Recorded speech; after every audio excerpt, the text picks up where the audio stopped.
বিসমিল্লাহির রহমানির রহিম। আমরা টিএসপি 5 এর মাধ্যমে কিভাবে একটা বাথরুমে কনসোল ওয়্যারিং করতে হয় আমরা আজকে কাজটা করিয়ে দেখাবো। তো আমরা দেখতে পাচ্ছেন এখানে মিক্সারের জন্য যে কনসোল স্টপককটা সেইটা আমরা মিক্সারটা ফিটিং করে দেখানোর চেষ্টা করতেছি। তো দেখতে পাচ্ছেন তীরটা আমি কনসোল ককের উপরে তীর আছে, তীরটা দেখে সতর্কভাবে ফিটিং করতে হবে। তো আমরা ফিটিং করে নিচ্ছি। এখানে কনসোল স্টপকক দুইটা দিয়ে দিছি। এই দুইটা কনসোল স্টপককের মাধ্যমে গরম ঠান্ডা পানি মিক্সার হয়ে শাওয়ারে যাবে এবং বালতিতে পড়বে। তো আমরা মিক্সারটা কাজ করতেছি। তো আমরা এখানে যে কনসোল স্টপককটার পরে আমরা যে একটা নিফেল লাগিয়েছি, নিফেলের পরে একটা এখানে টি লাগিয়ে নিব। তো আমরা টিটাও লাগিয়ে নিচ্ছি, দেখতে পাচ্ছেন। তো টাইট দেওয়ার সময় টাইটগুলো ভালোভাবে সতর্কভাবে দিতে হবে যাতে লিক না থাকে। তো আমরা ভালোভাবে টেপ মেশিয়ে ফিটিংগুলো লাগিয়ে নিব। তো দেখতে পাচ্ছেন এখানে একটা নিফেল লাগিয়ে নিচ্ছি। তো নিফেল লাগিয়ে নিচ্ছি। নিফেলটার পরে আমরা এখানে একটা টি লাগিয়ে নিব। তো আমরা নিফেলটা পাইপ রেন্সের সাহায্যে ভালোভাবে টাইট দিয়ে দিব। প্রত্যেকটা ফিটিংস ভালোভাবে পাইপ রেন্সের সাহায্যে টাইট দিয়ে দিব। তো এখন দেখতে পাচ্ছেন এখানে একটা টির প্রয়োজন আছে।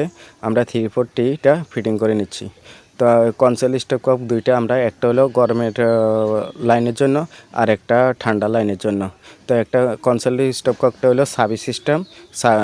কনসোল স্টপককটা ঘুরিয়ে দিলে ঠান্ডা পানি বের হবে এবং আরেকটা ঘুরিয়ে দিলে গরম পানি বের হবে। তো আমরা দেখতে পাচ্ছেন এখানে বালতির জন্য যে ট্যাপটা অর্থাৎ মিক্সার শাওয়ারের জন্য আর কি যে ট্যাপটা আমরা ফিটিং করব। তো এখানে আমরা দুইটা শর্ট পিস পাইপের প্রয়োজন আছে। তো পাইপটা আমরা কেটে নিয়ে আমরা থ্রেড টেপ পেঁচিয়ে নিচ্ছি ভালোভাবে। তো দেখতে পাচ্ছেন আমরা দুটোটা পাইপের থ্রেড টেপ পেঁচিয়ে নেওয়ার সময় সতর্কভাবে থাকতে হবে, ভালোভাবে পেঁচিয়ে দিতে হবে যাতে লিক না থাকে। লিক থাকলে পরবর্তীতে টাইলস ভেঙে কাজ করা রিপেয়ারিং করা অসম্ভব। তো আমরা সেদিকে খেয়াল রেখে কাজটা করতে হবে। তো আমরা পাইপটা লাগিয়ে নিলাম। পরবর্তীতে আমরা যে ঠান্ডার পাইপটা এখানে আমরা এখন যে পাইপটা লাগাচ্ছি এটা হলো ঠান্ডার লাইন। ঠান্ডার পাইপটা আমরা লাগিয়ে নিব। তো আমরা ঠান্ডা পাইপটাও লাগিয়ে নিয়েছি। তো গরম পাইপটাও আমরা লাগিয়ে নিয়েছি। এখন আমরা সোজা দেখব, মিক্সারটা আমরা সোজা দেখব সোজা হয়েছে কি না ভালোভাবে আমরা ফ্লোরের সাথে মিশিয়ে আমরা স্টপককগুলো দেখে নিব ভালোভাবে। তো আমরা মাপ দেখে দিব। তো আমরা বাইরে দেখতে পাচ্ছি মাপটা কতটুকু আছে। আমাদের মাপটা আছে 14 ইঞ্চি 2 সুতা। তো আমরা কনসেল কাটার সময় 15 ইঞ্চি দাগ দিয়ে কনসেল কেটে নিব। তো আমরা সেটাও দেখানোর জন্য চেষ্টা করব। তো এখন আমরা গরমের জন্য এখানে একটা এলবোর প্রয়োজন আছে। তো আমরা এলবোটা ফিটিং করে নিলাম। তো আমরা সম্পূর্ণ ওয়ারিংটা করব 3/4 টিএসপি 5 দিয়ে, অর্থাৎ টিএসপি 5টা ভালো মানের পাইপ দিতে হবে। আমরা এখানে 32 mm মোটা যে পাইপটা আমরা দিয়ে দিছি যাতে গরম পানির মধ্যে কোনো সমস্যা না হয়, সেদিকে সতর্ক করে পাইপটা দিতে হবে।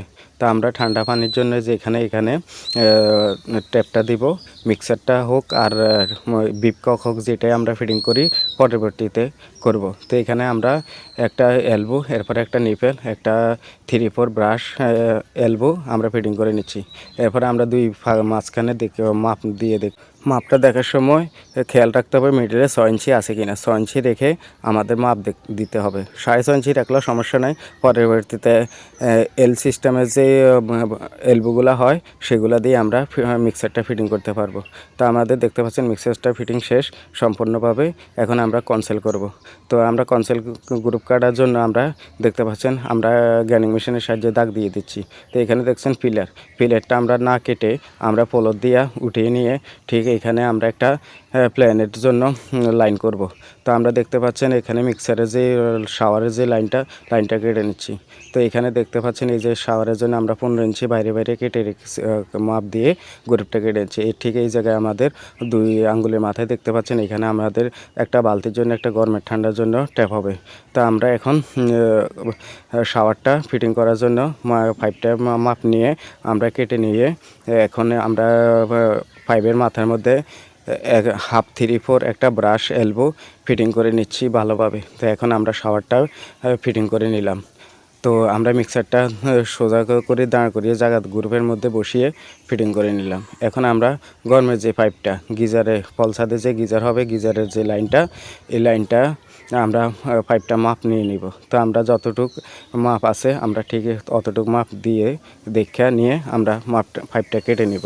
নেওয়ার পরে আমরা এই পাইপটা বসিয়ে দেব। তো আমার চ্যানেলটি যারা সাবস্ক্রাইব করেননি চ্যানেলটি সাবস্ক্রাইব করে আমাকে উৎসাহিত করুন এবং আমার কাজটা দেখে যদি ভালো লাগে একটা লাইক একটা কমেন্ট করুন আর ভিডিওটা সবার মাঝে শেয়ার করে ছড়িয়ে দিন।